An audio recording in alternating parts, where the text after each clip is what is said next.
Opening, welcome to Battlefield. Missiles fly wildly like in a dance, transport planes dive, and Chubby is as excited as winning a lottery. Unfortunately, the excitement came too quickly, Tom darting around like a headless chicken, while nearby mech warriors are getting totally wrecked. Looks like the monsters were prepared in advance. Even the legendary war goddess couldn't escape, instantly sent home by a missile. Tom just wants to escape quickly since he still doesn't know how to unlock his weapon. This battlefield is a total mess. The instructor stormed in, and Tom looks confused. Suddenly, a monster pops out and starts swinging its sharp thing. Squad members didn't realize what was happening and got wiped out, while panicked Tom was flailing like he's playing Mahjong and finally unlocked. After wild shooting, Tom killed a monster, proud as on headlines, but a scarier Alpha appeared. To make matters worse, he was out of bullets, totally doomed, so he grabbed a landmine and decided to take Alpha down with him. Tom felt the thrill of rebirth again, realizing he was back in the barracks, thinking it must be a dream. He's eager to leave his rental, and on 58, you can directly talk to landlords. The plot repeats.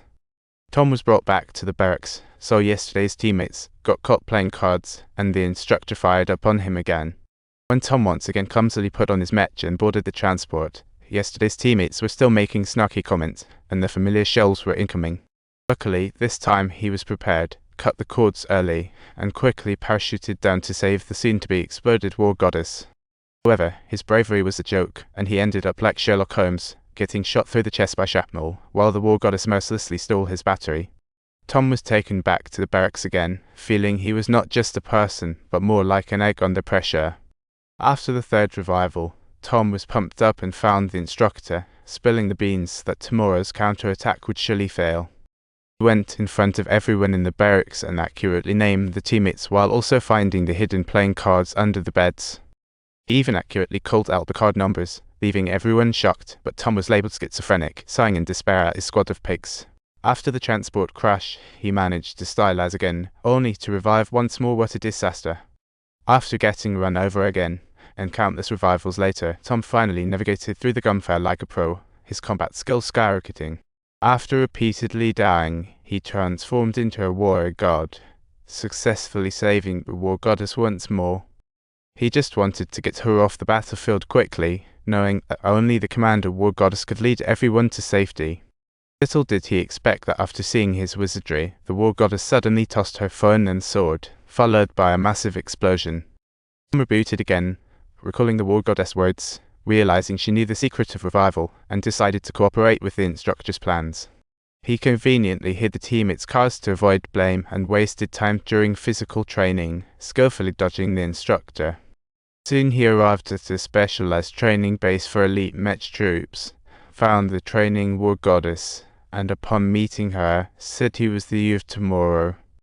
Sure enough, the war goddess paused for a moment, then took Tom to meet someone, telling him about her revival abilities along the way.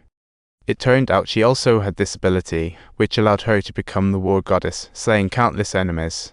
But after being injured and needing a blood transfusion, she lost this capability. What a shame.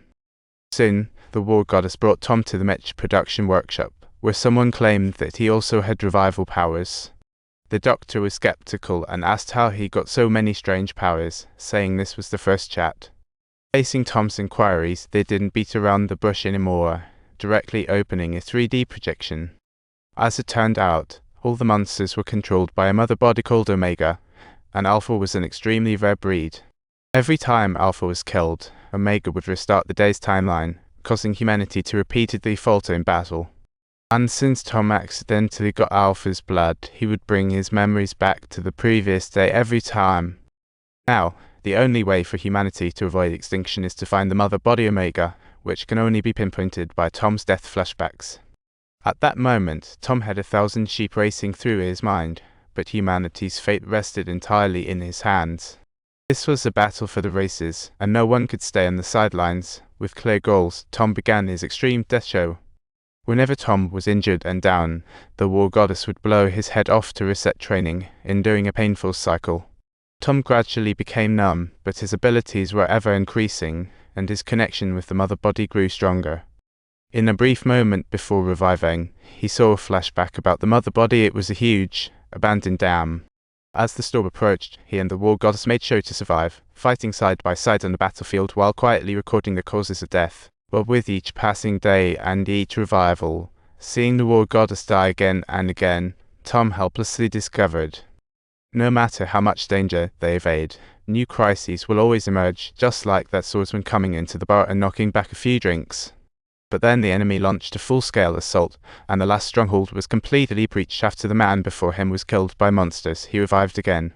He returned to the days before the final battle, discovering that not long ago he had accidentally killed an alpha. What a hilarious surprise.